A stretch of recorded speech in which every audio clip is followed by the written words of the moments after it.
2026 के प्रथम दिन में नए वर्ष की शुरुआत शंकर जी को चढ़े हुए एक लोटे के जल को पीकर प्रारंभ करी है, तुम्हारी जिंदगी सार्थक हो जाए। नए वर्ष की शुरुआत शिव से चालू करिए। नए वर्ष की शुरुआत भगवान शंकर को एक लोटा जल समर्पित कर कर, नए वर्ष की शुरुआत भगवान शंकर का गुणगान कर कर, नए वर्ष की शुरुआत भगवान का स्मरण कर कर, नए वर्ष की शुरुआत भगवत भजन कर कर, वहां से प्रारंभ करें तो नूतन वर्ष।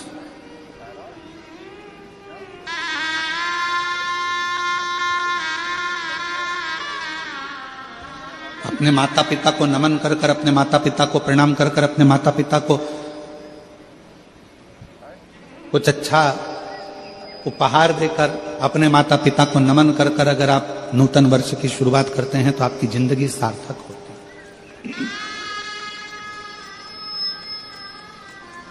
एक संकल्प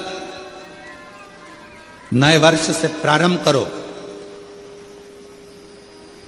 कि अपनी जिंदगी की जितनी भी बुराइयां हैं, अपने जीवन में जितने भी बुराइयां आई हुई हैं, जितनी बुरी आदतें आई हुई हैं, इन सब बुराइयों को, इन बुरी आदतों को हम हटाएंगे।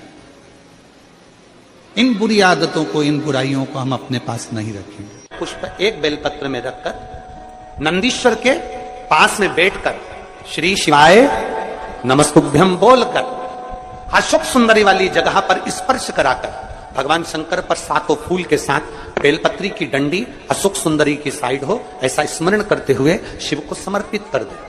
वही बेलपत्री 5 बार नमः शिवाय या पंचाक्षर मंत्र, षडाक्षर मंत्र या श्री शिवाय नमस्तुभ्यम बोलकर वही बेलपत्री 3 प्रदोष, 4 प्रदोष, 5 प्रदोष, 2 प्रदोष, जितने प्रदोष आप चढ़ा रहे हैं प्रदोष काल में, वो बेलपत्री लाकर अपने कक्ष में, अपने पूजन वाले स्थान पर रखते जाओ। एक बेलपत्री एक प्रदोष पर लाओगे, अगला प्रदोष आएगा, कितना अंतर पड़ता है। आपके भाग्य बदलने में आपको खुद मालूम पड़ जाएगा कि आपकी किस्मत कैसे बदल गई। मेहनत आपको करना है, श्रम आपको करना है, आपको लगाना है। और बेलपत्री और कनेर का पुष्प शिव को चालू करो, प्रदोष चढ़ाना। कह दे कि तुम्हारी जिंदगी में दुख ही दुख है।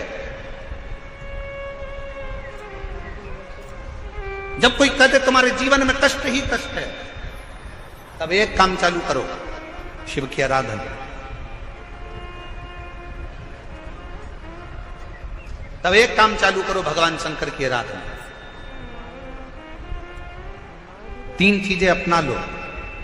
पहले नंबर पर शिव जी के मंदिर में 1 लोटा जल चढ़ाना। दूसरे नंबर पर अगर प्रदोष के दिन मंदिर में दिया लगा सकते हो तो ठीक है, नहीं तो एक कनेर का फूल पीला वाला, देखा है आप लोगों ने? जम के बोलो जरा। पीले कलर का कनेर का फूल एक प्रदोष के दिन, प्रदोष काल के समय पर अगर दीप लगा सको तो ठीक है, नहीं तो एक कनेर का फूल पीले कलर का शिव जी के अशोक सुंदरी का स्पर्श। अशोक सुंदरी वाली जगह मालूम है ना आप लोगों? मध्य भाग में जो एक मोटी सी लाइन होती है वो अशोक सुंदरी का स्थान होता है। जहां पर शिवलिंग रखा हुआ है, ये पार्वती जी का हस्त कमल शिवलिंग के ऊपर जो कलश में से एक एक बूंद पानी गिरता है, वो शंकर जी की 5 लड़कियां, जया, विषहरा, शामली बारी, दौतली, देव। शिव जी के 6ठे नंबर की लड़की अशोक सुंदरी मध्य भाग में। जब एक कनेर का फूल प्रदोष के दिन, प्रदोष काल में अशोक सुंदरी वाली जगह पर स्पर्श कराकर शिव जी को समर्पित करना। 3 क्रम है, अगर बन सके तो करो। पहला 1 लोटा जल चढ़ाना।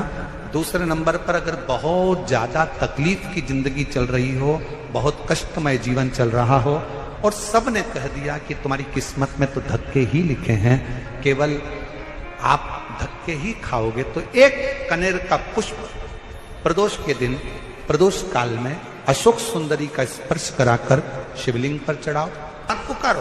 पार्वती जी के भाग्य में लिखा था कि इनको जो पति मिलेगा वो नग्न वेशधारी मिलेगा, जटाजूड़ वाला मिलेगा, भस्म रमाने वाला मिलेगा। पर उन्होंने, पार्वती जी ने शिव जी की आराधना करना प्रारंभ करी, और जब भगवान शंकर की आराधना करना प्रारंभ करी तो भगवान शंकर ही उनको पति के रूप में मिल गए। और जब स्वयं देव अधिदेव महादेव हमारे भाग्य में अगर आ जाते हैं तो बाकी के भाग्य की सारी रेखाएं अपने आप सीधी हो जाती हैं।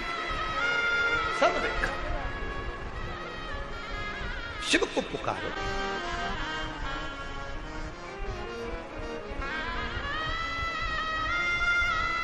भगवान शंकर को पुकारने का प्रयास करो।